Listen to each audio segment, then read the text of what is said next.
Liégeoise, bruxelloise, pour beaucoup d'entre nous, cela ne fait aucun doute. L'origine des gaufres est belge. Pourtant, c'est l'entreprise Lagrange, près de Lyon, qui a inventé le premier gaufrier électrique modulable. Vous écoutez C'est pas nouveau, le podcast du particulier qui retrace l'histoire d'un produit iconique de notre quotidien. Au début des années 50, René Lagrange travaille dans la fonderie Lamblin, propriété de son oncle. L'entreprise, spécialisée dans la fonte et le moulage d'aluminium, traverse une période compliquée suite à la perte d'un de ses principaux clients, la société Sympa.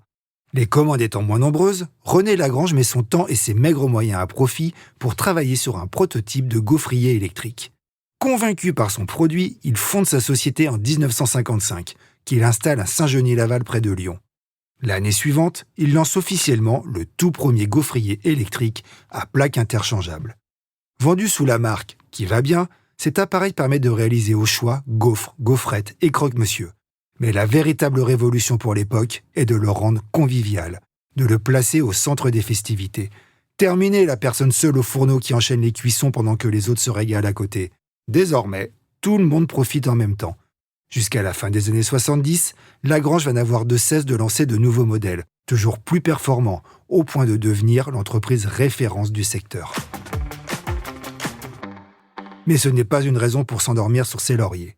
Dès le début des années 80, l'entreprise se diversifie et complète sa gamme de gaufriers par la commercialisation de crêpières et d'appareils à raclette électrique. Une machine à hot dog voit même le jour à cette époque.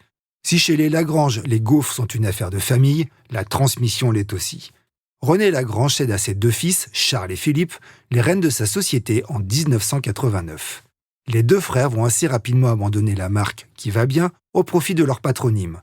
Dans le sillon de leur aîné, ils continuent d'innover et lancent dès 1990 le pierre-grille électrique, la première pierrade en somme. L'entreprise Lagrange, désormais présente dans les supermarchés, devient un acteur incontournable du kit électroménager durant la décennie à suivre.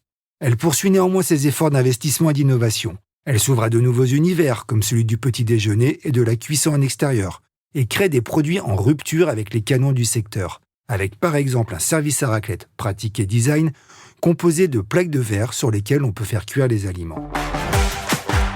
Mais il est à nouveau temps de passer le flambeau. En 2019, c'est désormais la troisième génération de la famille, Mathieu et Clément Lagrange, qui se retrouvent à la tête de l'entreprise.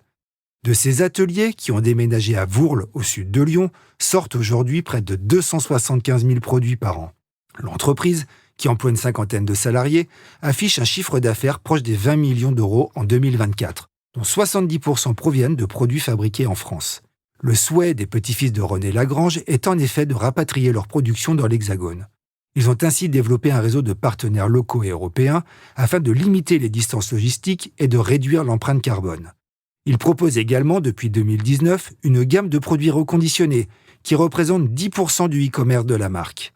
Si les gaufriers électriques ne comptent plus que pour un tiers des ventes aujourd'hui, il s'en est tout de même écoulé plus de 3,5 millions depuis la création de l'entreprise. Alors n'en déplaise à nos voisins belges, mais force est d'admettre que le roi des gaufres est bien français. Merci d'avoir écouté C'est pas nouveau, un podcast animé par Benoît Henry, journaliste au particulier. Vous pouvez retrouver l'ensemble des épisodes sur Figaro Radio et sur toutes les plateformes d'écoute.